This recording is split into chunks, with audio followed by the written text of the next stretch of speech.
service civique national ak volontariat ci primature xëy na dañ ko def primature pour que Sénégalais yëpp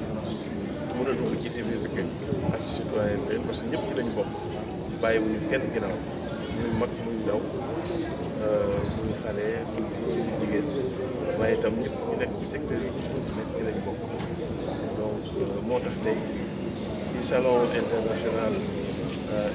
du sport salon international du sport yi ci biir tey mën naa ne lu ñu gis fii lu ñu mën a rafet te lu baax la te dañ ko war a wane fépp defee ko comme exemple moo tax maa ngi remercier initiative yi mooy ñoom Ibrahima Ndoye di taxaw sama wet ak aussi ñi leen jàppale administrateur les Chicap ak aussi les représentants de fédération le président de la fédération de randonnée nekk sama wet bi ak aussi le représentant du ministre des sports madame Aly Ndiaye nga xam ni ñoom ñëpp fi teew directeur maanaam haute compétition ak aussi ñi nga xam ni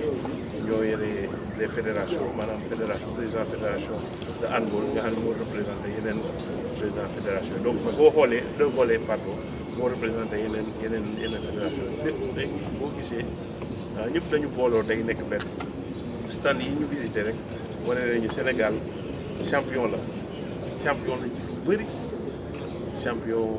roller champion yeneen ak yeneen yu bëri tey dañu découverte daal te xamuñu ko xam nga boo nekkee champion te xamoo ko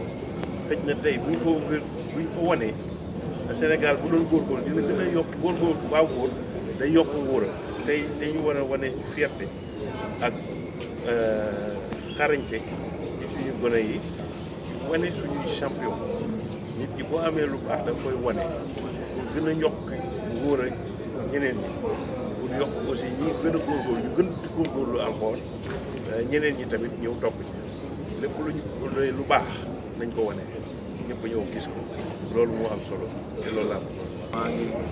maa ngi rafetlu événement bi di commencé di féliciter monsieur Ndoye si initiative bi parce que aussi di féliciter autorités yi ak structures yi accompagner monsieur Ndoye te bëggoon naa balaa maa sori ma féliciter le colonel Dieng bi nga xam ni mooy directeur général service civique ak service civique national et volontariat bi nga xam ni ci biir cérémonie bi def na ci waxtaan wi nga xam ni lu baax la dina jëriñ ñëpp ñu ko fekk parce que sport ñii dañ ko doon jàppe ko rek waaye activité yi monsieur Ndoye mooy organisé day tax nit ñi wax lan mooy njëriñu sport balaa maa sori aussi damay rafetlu teewaayu directeur général bi aussi teewaayu président de fédération yi ak seen représentants parce que activité bi dafa permettre à ces fédérations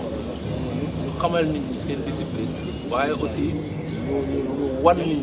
ñi sport njëriñam lan la ci côté éducation ci côté defar sa wér-gu-yaram képp ku seetaan kan xam na ne sport du fo parce que turu Sénégal fi ko football yóbbu loolu bëri na ñu ay investissement yi yeneen état di def te amuñu ora boobu donc moo tax avènement bi day dooleel sport parce que day tax nit ñi xam ni sport dootul fo rek parent bu dégg doom ni ko tey dama bëgg a def quelle que soit discipline boo wax parent boobu dina sawar jàppale ndaw bi pour mu def ko parce que xam na ni buy def sport da koy jàppale ci yar bi buy def sport da koy jàppale ci nekkinam ci société bi moo tax événement bi dañ koy rafetlu di wax monsieur Ndoye madame le ministre kontaan na ci initiative bi madame le ministre disposé na di accompagner ay initiative ak bien que maa ngi dëkk Sénégal mais xel na xol bi yëpp ngi fii ci Sénégal parce que fii la ñu amuñu feneen et dëkk bi ñu ñëwee am initiative bi depuis presque mois de septembre bi ma ñëwee ki ma jëkk a rencontré ministère de la jeunesse et des sports chez monsieur Fall qui est le directeur des hautes compétitions moom lañ jëkk a introduire lettre bi foofu il a été très bien accueillant bon donc ñu waxtaan ci mu gëmloo ne ma ne lii mën ngeen ci di ngeen ci réussir donc bi ñu paree ñu waxtaan ci ak ñu bari rawatina le service civique national avec le colonel Campbell ak le directeur général Khoureychi donc du FES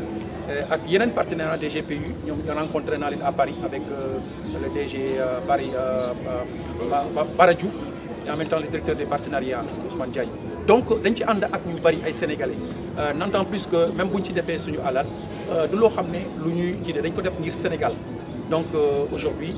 damay rafetlu même ñi nga xam ne tey jii dañu toll seen kër waroon ñëw wala ay entreprise tey jii il y a les moyens mais je dis que l'année prochaine mooy gën foofu te lii rek wane na c'est une